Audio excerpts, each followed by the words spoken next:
नमस्कार दोस्तों, स्वागत है आपका सक्सेस विद गुरुकुल वाला में। आज हम लोग इंडियन पॉलिटी का क्लास 5 देखने वाले हैं। इसमें हम लोग राष्ट्रपति, उपराष्ट्रपति और महान्यायवादी और महाधिवक्ता को देखने वाले हैं।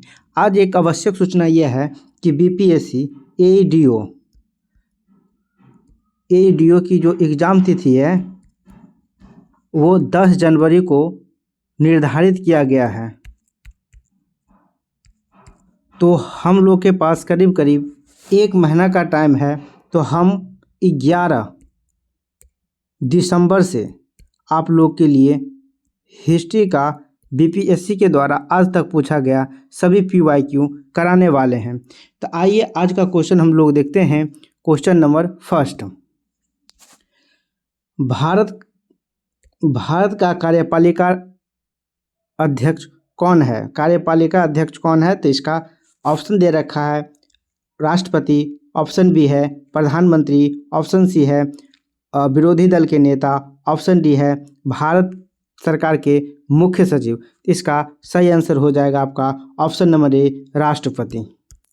आइए नेक्स्ट क्वेश्चन देखते हैं। क्वेश्चन नंबर 2, संविधान द्वारा केंद्रीय सरकार की कार्यपालिका शक्ति निहित की गई है। ऑप्शन ए है संविधान में, ऑप्शन बी है राष्ट्रपति में, ऑप्शन सी है राज्यपाल में, ऑप्शन डी है प्रधानमंत्री में, ऑप्शन ए उपयुक्त में से कोई नहीं या उपयुक्त में से एक से अधिक। इसका सही आंसर हो जाएगा आपका ऑप्शन नंबर बी, राष्ट्रपति में। आइए नेक्स्ट क्वेश्चन देखते हैं। क्वेश्चन नंबर 3, राष्ट्रपति ऑप्शन ए है संसद का एक हिस्सा नहीं होता है, ऑप्शन बी है संसद का हिस्सा होता है, ऑप्शन सी है संसद का हिस्सा होता है और संसद में बैठता है, ऑप्शन डी है संसद में वोट दे सकता है, ऑप्शन यह उपयुक्त में से कोई नहीं या उपयुक्त में से एक से अधिक। तो इसका सही आंसर हो जाएगा ऑप्शन नंबर बी, संसद का हिस्सा होता है। आइए नेक्स्ट क्वेश्चन देखते हैं। क्वेश्चन नंबर 3, भारतवर्ष की रक्षा बल के सुप्रीम कमांडर होते हैं। ऑप्शन ए है भारतीय सेना के सेना अध्यक्ष, ऑप्शन बी है राष्ट्रपति, भारत के राष्ट्रपति, ऑप्शन सी है भारत के प्रधानमंत्री, ऑप्शन डी है भारत के रक्षा मंत्री, ऑप्शन यह उपयुक्त में से कोई नहीं या उपयुक्त में से एक से अधिक। इसका सही आंसर हो जाएगा आपका ऑप्शन नंबर बी, भारत के राष्ट्रपति। आइए नेक्स्ट क्वेश्चन नंबर 5 देखते हैं। भारत के राष्ट्रपति अपना शक्तियों का प्रयोग करते हैं। ऑप्शन ए है सीधे अथवा अपने अधीनस्थ अधिकारियों द्वारा, ऑप्शन बी है मंत्रियों के द्वारा, ऑप्शन सी है प्रधानमंत्री के द्वारा, ऑप्शन डी है मंत्रिमंडल के द्वारा, ऑप्शन यह उपयुक्त में से कोई नहीं या उपयुक्त में से एक से अधिक। इसका सही आंसर हो जाएगा आपका ऑप्शन नंबर ए, सीधे अथवा अपने अधीनस्थ मंत्रियों के द्वारा। आइए नेक्स्ट क्वेश्चन देखते हैं। क्वेश्चन नंबर 6, भारत का राष्ट्रपति कितनी बार पुनः चुनाव के लिए पात्र होते हैं? ऑप्शन ए है 1 बार, ऑप्शन बी है 2 बार, ऑप्शन सी है 3 बार, ऑप्शन डी है कितनी भी बार, ऑप्शन यह उपयुक्त में से कोई नहीं या उपयुक्त में से एक से अधिक। इसका सही आंसर हो जाएगा आपका ऑप्शन नंबर डी, कितनी भी बार। इसका कोई निर्धारित नहीं किया गया है, तो इसका सही आंसर ऑप्शन डी होगा। आइए नेक्स्ट क्वेश्चन देखते हैं। क्वेश्चन नंबर 7, भारत के राष्ट्रपति के चुनाव मंडल में कौन कौन सम्मिलित होते हैं? ऑप्शन ए है राज्यसभा के सभी निर्वाचित सदस्य, ऑप्शन बी है लोकसभा के सभी निर्वाचित सदस्य, ऑप्शन सी है राज्य विधानसभा के सभी निर्वाचित सदस्य, ऑप्शन डी है संसद के दोनों सदनों के सभी निर्वाचित सदस्य एवं राज्य विधानसभाओं के सभी निर्वाचित सदस्य। तो इसका सही आंसर यही होगा ऑप्शन नंबर डी, संसद के दोनों सदनों के सभी निर्वाचित सदस्य एवं राज्य विधानसभाओं के सभी निर्वाचित सदस्य। आइए नेक्स्ट क्वेश्चन देखते हैं। क्वेश्चन नंबर 8, भारत में राष्ट्रपति का चुनाव किया जाता है। ऑप्शन ए है राज्यसभा द्वारा, ऑप्शन बी है भारत की जनता के द्वारा, ऑप्शन सी है संसद के दोनों सदनों के सदस्य द्वारा, ऑप्शन डी है संसद व राज्य विधानसभाओं के द्वारा, ऑप्शन या उपयुक्त में से कोई नहीं या उपयुक्त में से एक से अधिक। इसका सही आंसर हो जाएगा आपका ऑप्शन नंबर सी, संसद के दोनों सदस्य द्वारा। दोस्तों ऑप्शन इसका सही हो जाएगा आपका ई, यहाँ पे होना चाहिए निर्वाचित सदस्य द्वारा। संसद के दोनों सदनों के निर्वाचित सदस्य के द्वारा चुना जाता है। प्लस में विधानसभा होना चाहिए, विधानसभा के निर्वाचित सदस्य। इसमें से कोई ऑप्शन नहीं दिख रहा है, इसका सही आंसर हो जाएगा आपका ऑप्शन नंबर ई। आइए नेक्स्ट क्वेश्चन देखते हैं, क्वेश्चन नंबर 9। भारत में राष्ट्रपति का चुनाव किया जाता है। ऑप्शन ए है प्रत्यक्ष निर्वाचन द्वारा, ऑप्शन बी है एकल हस्तांतरणीय मत प्रणाली द्वारा, ऑप्शन बी सी है अनुपातिक मत प्रणाली द्वारा, ऑप्शन डी है खुला बैलेट प्रणाली द्वारा। तो इसका सही आंसर है ऑप्शन नंबर आपका बी और सी दोनों होगा, बी और सी दोनों इसका आंसर सही होगा। आइए नेक्स्ट क्वेश्चन देखते हैं, क्वेश्चन नंबर 10। अगर भारत के राष्ट्रपति के चुनाव में कोई विवाद है तो उसे विवाद को सौंपा जा सकता है। आइए ऑप्शन देखते हैं। ऑप्शन है आपका भारत के महाधिवक्ता को, ऑप्शन बी है संसद को, ऑप्शन सी है भारत के सर्वोच्च न्यायालय को, ऑप्शन ई है इनमें से कोई नहीं। इसका सही आंसर हो जाएगा आपका ऑप्शन नंबर सी, भारत के सर्वोच्च न्यायालय को।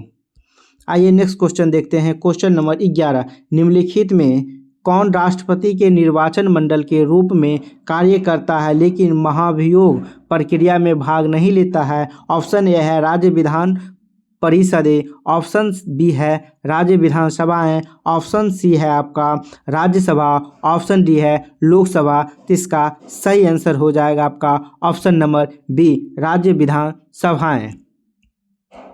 नेक्स्ट क्वेश्चन, क्वेश्चन नंबर 12 है।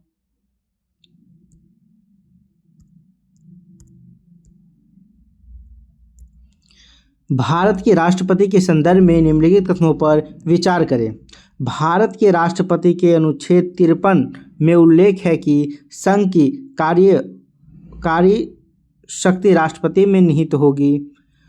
ऑप्शन बी है कि राष्ट्रपति अपने पद पर आसीन होने के बाद 5 वर्ष के लिए पद ग्रहण करेंगे। तो ये भी स्टेटमेंट सही है। भारत के संविधान के अनुच्छेद 60 में राष्ट्रपति पर महाभियोग की प्रक्रिया के बारे में उल्लेखित है। तो यह स्टेटमेंट क्या है, गलत है। तो यहाँ जो है यह 61 में महाभियोग की बात किया गया है, इसलिए स्टेटमेंट जो होगा वो आपका 1 और 2 स्टेटमेंट क्या होगा, सही होगा। ऑप्शन इसका आपका बी हो जाएगा। आइए नेक्स्ट क्वेश्चन देखते हैं, क्वेश्चन नंबर 13। यदि राष्ट्रपति और उपराष्ट्रपति का पद खाली हो तो भारत के राष्ट्रपति के पद पर कौन होता है। ऑप्शन है प्रधानमंत्री, ऑप्शन बी है भारत का मुख्य न्यायाधीश, ऑप्शन सी है लोकसभा अध्यक्ष, ऑप्शन ई है इनमें से कोई नहीं। इसका सही आंसर हो जाएगा आपका ऑप्शन नंबर बी, भारत के मुख्य न्यायाधीश। आइए next question, question number 14।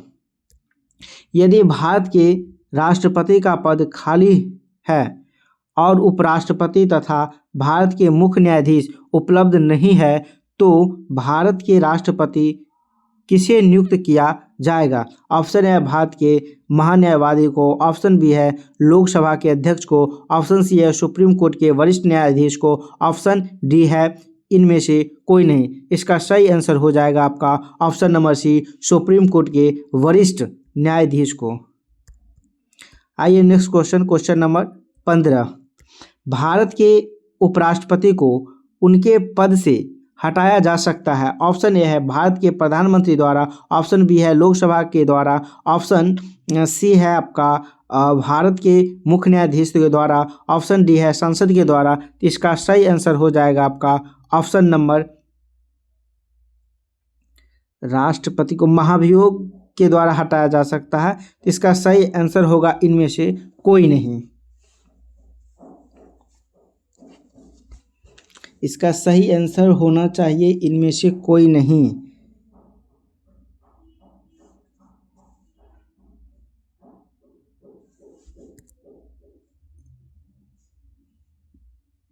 Option के अकॉर्डिंग आप इसको डी लेके चल सकते हैं। आइए नेक्स्ट क्वेश्चन देखते हैं, क्वेश्चन नंबर 16। भारतीय संविधान में केंद्रीय सरकार की अधिशासी शक्तियों को किसमें निहित किया गया है। ऑप्शन ए है भारत के राष्ट्रपति, ऑप्शन बी है भारत के प्रधानमंत्री, ऑप्शन सी है केंद्रीय मंत्रिमंडल, ऑप्शन डी है सभी तीनों में।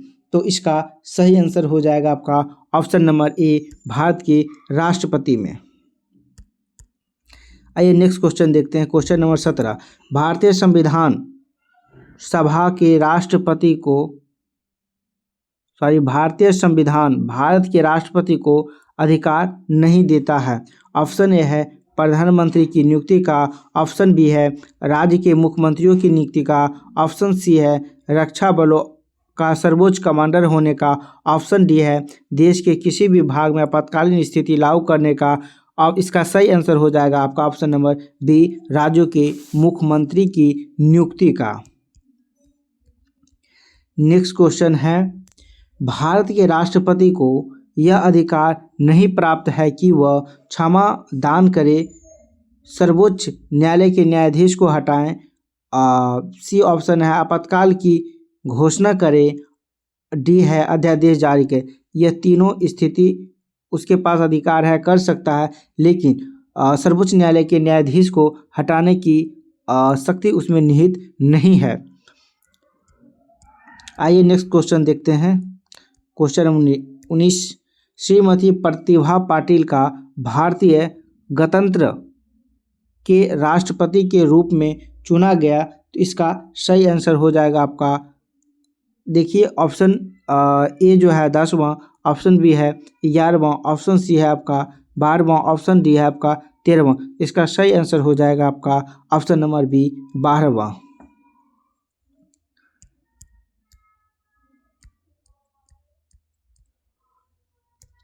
भारत के प्रथम राष्ट्रपति राजेंद्र प्रसाद किस राज्य से थे? इसका सही आंसर हो जाएगा आपका ऑप्शन नंबर ए, बिहार से। आइए नेक्स्ट क्वेश्चन देखते हैं। क्वेश्चन नंबर 21, स्वतंत्र भारत के प्रथम राष्ट्रपति थे, कहाँ से थे? तो बिहार से थे। आइए नेक्स्ट क्वेश्चन देखते हैं। क्वेश्चन नंबर 22, एक विधेयक जो संसद में प्रस्तुत किया जाता है कौन सी प्रक्रिया के बाद अधिनियम बन जाता है? जब वह संसद के दोनों सदनों के द्वारा पारित हो जाता है? बिल्कुल नहीं। जब राष्ट्रपति उनकी सहमति दे देती है। तो यही क्या है, सही होगा ऑप्शन बी आपका। आइए नेक्स्ट क्वेश्चन देखते हैं। अब आ गया उपराष्ट्रपति। उपराष्ट्रपति के संबंधित हम चीज़ों को देखेंगे। आइए, किस सभा का अध्यक्ष उसका सदस्य नहीं होता है? तो राज्यसभा का सदस्य उसका अध्यक्ष नहीं होता है। तो इसका सही आंसर हो जाएगा आपका ऑप्शन नंबर ए। आइए नेक्स्ट क्वेश्चन देखते हैं। क्वेश्चन नंबर 2, राज्यसभा का पदेन अध्यक्ष कौन होता है? यह होता है आपका उपराष्ट्रपति। इसका सही आंसर हो जाएगा ऑप्शन नंबर बी। आइए नेक्स्ट क्वेश्चन देखते हैं। क्वेश्चन नंबर 3, राज्यसभा का सभापति कौन है? तो इसका सही आंसर हो जाएगा उपराष्ट्रपति, ऑप्शन नंबर बी। आइए नेक्स्ट क्वेश्चन देखते हैं। राज्यसभा का चेयरमैन है? तो उपराष्ट्रपति, भारत के उपराष्ट्रपति ही राज्यसभा का चेयरमैन होता है। इसका सही आंसर ऑप्शन ए हो जाएगा। आइए नेक्स्ट क्वेश्चन देखते हैं। क्वेश्चन नंबर 5, कौन सा कथन असत्य है? ऑप्शन ए है राष्ट्रपति पद के लिए प्रत्याशी की आयु कम से कम 35 वर्ष की होनी चाहिए, यह सही है। उपराष्ट्रपति राज्यसभा का सभापति होता है, यह भी स्टेटमेंट सही है। उपराष्ट्रपति का चुनाव भारत के राष्ट्रपति द्वारा किया जाता है, इस पे डाउट है। नेक्स्ट ऑप्शन देखते हैं। भारत के प्रथम राष्ट्रपति राजेंद्र प्रसाद थे, यह सही है। इसमें क्या है दोस्तों कि उपराष्ट्रपति की चुनाव राष्ट्रपति नहीं करती है बल्कि राज्यसभा और लोकसभा के द्वारा किया जाता है। लोकसभा के निर्वाचित एवं मनोनीत सदस्यों के द्वारा उपराष्ट्रपति की चुनाव होती है। आइए नेक्स्ट क्वेश्चन देखते हैं। क्वेश्चन नंबर 6, 2022 में भारत के 16वें उपराष्ट्रपति चुनाव के लिए निर्वाचक मंडल में कितने सदस्य थे? इसका सही आंसर हो जाएगा ऑप्शन नंबर बी, 88। आइए नेक्स्ट क्वेश्चन देखते हैं। क्वेश्चन नंबर 7, श्री मोहम्मद हामिद अंसारी का भारत में उपराष्ट्रपति के रूप में क्रमांक है, तो इसका क्रमांक जो है वो आपका 12, ऑप्शन सी इसका सही आंसर होगा। आइए नेक्स्ट क्वेश्चन देखते हैं। क्वेश्चन नंबर 8, भारत का प्रधानमंत्री मुख्य है, एक राज्य सरकार है, एक केंद्र सरकार है। तो भारत के प्रधानमंत्री, इसका सही आंसर ऑप्शन बी होगा, एक केंद्र सरकार है। आइए नेक्स्ट क्वेश्चन, क्वेश्चन नंबर 9, आमतौर पर भारत के प्रधानमंत्री होते हैं संसद के सदस्य नहीं, लोकसभा के सदस्य होते हैं, राज्यसभा के सदस्य होते हैं, दोनों सदनों का सदस्य। तो इसका सही आंसर होगा ऑप्शन नंबर बी, आमतौर पर लोकसभा के सदस्य होते हैं। क्वेश्चन नंबर 10, भारत का प्रधानमंत्री किसके प्रति जवाबदेह है? ऑप्शन ए है मंत्रिमंडल, ऑप्शन बी है राष्ट्रपति, ऑप्शन सी है लोकसभा, ऑप्शन डी है राज्यसभा। तो इसका सही आंसर हो जाएगा ऑप्शन नंबर सी, लोकसभा। आइए नेक्स्ट क्वेश्चन देखते हैं। क्वेश्चन नंबर 11, संसदीय मंत्रिपरिषद के मंत्री सामूहिक रूप से उत्तरदायी होते हैं। ऑप्शन ए है प्रधानमंत्री के प्रति, ऑप्शन बी है राष्ट्रपति के प्रति, ऑप्शन सी है संसद के प्रति, ऑप्शन डी है लोकसभा के प्रति। इसका सही आंसर हो जाएगा आपका ऑप्शन नंबर डी, लोकसभा के प्रति उत्तरदायी होता है। नेक्स्ट क्वेश्चन देखते हैं। क्वेश्चन नंबर 12, मंत्रिपरिषद उत्तरदायी होता है तो किसके प्रति? तो लोकसभा के प्रति होता है। इसमें ऑप्शन नहीं दिख रहा है, इसका सही होगा क्या? लोकसभा के प्रति क्या होता है? मंत्री परिषद उत्तरदायी होता है। तो इसमें से कोई ऑप्शन नहीं मिल रहा है, इसलिए इसका आंसर ऑप्शन ई होगा, मान लीजिए ई। आइए नेक्स्ट क्वेश्चन देखते हैं। क्वेश्चन नंबर 13, भारतीय राजनीतिक व्यवस्था में कार्यपालिका के अधीन रहकर कार्य करता है। विधायिका जो है, कार्यपालिका विधायिका के अधीन रहकर के कार्य करता है। इसका सही आंसर हो जाएगा आपको ऑप्शन नंबर बी। आइए नेक्स्ट क्वेश्चन देखते हैं। निम्नलिखित में से किस संवैधानिक संशोधन अधिनियम द्वारा मंत्रिपरिषद की संख्या लोकसभा के कुल सदस्यों के 15% की सीमा तक निर्धारित की गई है? तो इसका सही आंसर हो जाएगा आपका 91वें संविधान संशोधन है जो 2003 में आया, ये इसका सही आंसर होगा ऑप्शन नंबर सी। आइए नेक्स्ट क्वेश्चन देखते हैं। क्वेश्चन नंबर 15, हाल ही में अल्पसंख्यक मामलों के मंत्रालय का प्रभार किसे सौंपा गया है? यह स्मृति ईरानी को सौंपा गया था। ऑप्शन नंबर ए इसका सही आंसर है। क्वेश्चन नंबर 16 है, केंद्र सरकार में उच्चतम नागरिक सेवा अधिकारी कौन है? ऑप्शन ए है भारत के महान्यायवादी, ऑप्शन बी है मंत्रिमंडल सचिव, ऑप्शन सी है गृह सचिव, ऑप्शन डी है वित्त सचिव, ऑप्शन ई है उपयुक्त में से कोई नहीं या उपयुक्त में से एक से अधिक। इसका सही आंसर ऑप्शन बी हो जाएगा, मंत्रिमंडल सचिव।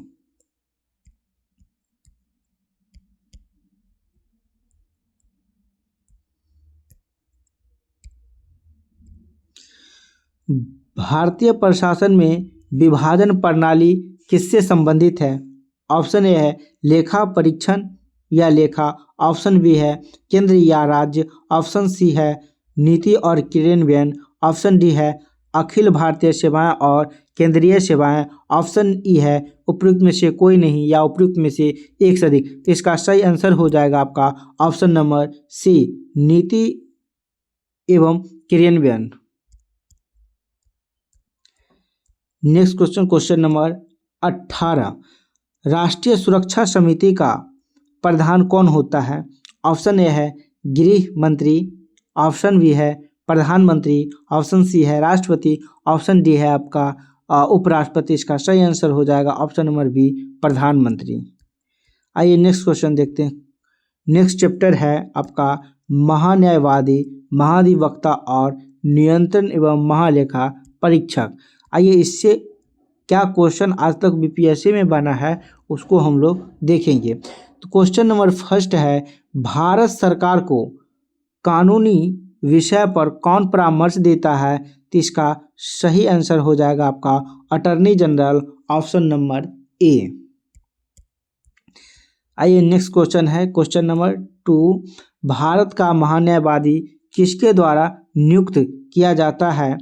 तो इसका सही आंसर हो जाएगा आपका ऑप्शन नंबर बी, भारत के राष्ट्रपति द्वारा। दोस्तों एक चीज आप ध्यान रखेंगे कि जितना भी संवैधानिक पद है,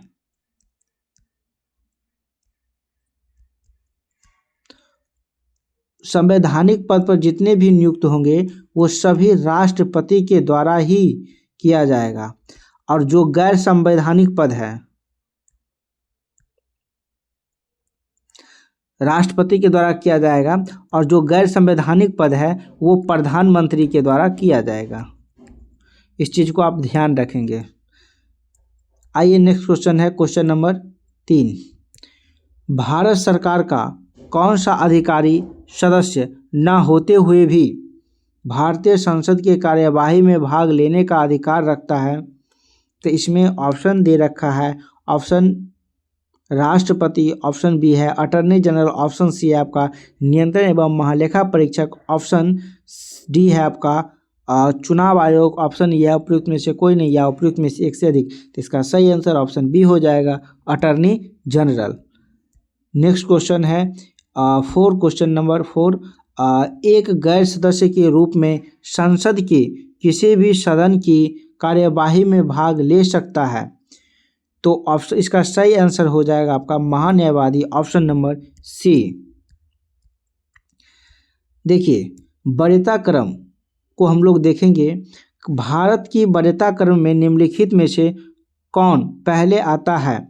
ऑप्शन ए है यूपीएससी के अध्यक्ष, ऑप्शन बी है मुख्य चुनाव आयुक्त, ऑप्शन सी है नियंत्रण एवं महालेखा परीक्षक, ऑप्शन आपका डी है उच्च न्यायालय के मुख्य न्यायाधीश, ऑप्शन ई है उपयुक्त में से कोई नहीं या उपयुक्त में से एक से अधिक। इसका सही आंसर हो जाएगा आपका यूपीएससी के अध्यक्ष, मुख्य चुनाव आयुक्त। इन सभी का जो पद है वो लेवल 9 का है, और इनका भी, तो यह लेवल 9 का पद है। इसका ऑप्शन सही आंसर हो जाएगा ऑप्शन नंबर ई। आइए नेक्स्ट क्वेश्चन, क्वेश्चन नंबर 2, निम्नलिखित शब्दों पर तार्किक और तार्किक और सार्थक क्रम में सजाएं। तो सबसे पहले कौन होगा? सबसे पहले होगा राष्ट्रपति, तो 2 होगा, उसके बाद होगा उपराष्ट्रपति, उसके बाद होगा प्रधानमंत्री, उसके बाद होगा आपका लोकसभा के अध्यक्ष, उसके बाद होगा आपका संसद। तो 21,435 आपको सी में दिख रहा है, तो इसका सही आंसर हो जाएगा आपका ऑप्शन नंबर सी। दोस्तों इतना ही था। आप लोगों को यह वीडियो कैसा लगा आप लोग कमेंट करके ज़रूर बताएं, और साथ ही साथ यदि पहली बार आप इस चैनल पे हैं तो चैनल को सब्सक्राइब कर ले। इससे आगामी एग्ज़ाम में इस चैनल से आप लोग को काफ़ी बेनिफिट मिलने वाला है, और ज़्यादा से ज़्यादा इस वीडियो को शेयर करने का भी प्रयास करें, ताकि मैं डबल एनर्जी के साथ आप लोग को फिर से हिस्ट्री क्लास है, ज्योग्राफी क्लास बचा हुआ है और साइंस का भी बचा हुआ मैं करा पाऊँ। तो आज के लिए इतना ही रखते हैं। बहुत बहुत धन्यवाद।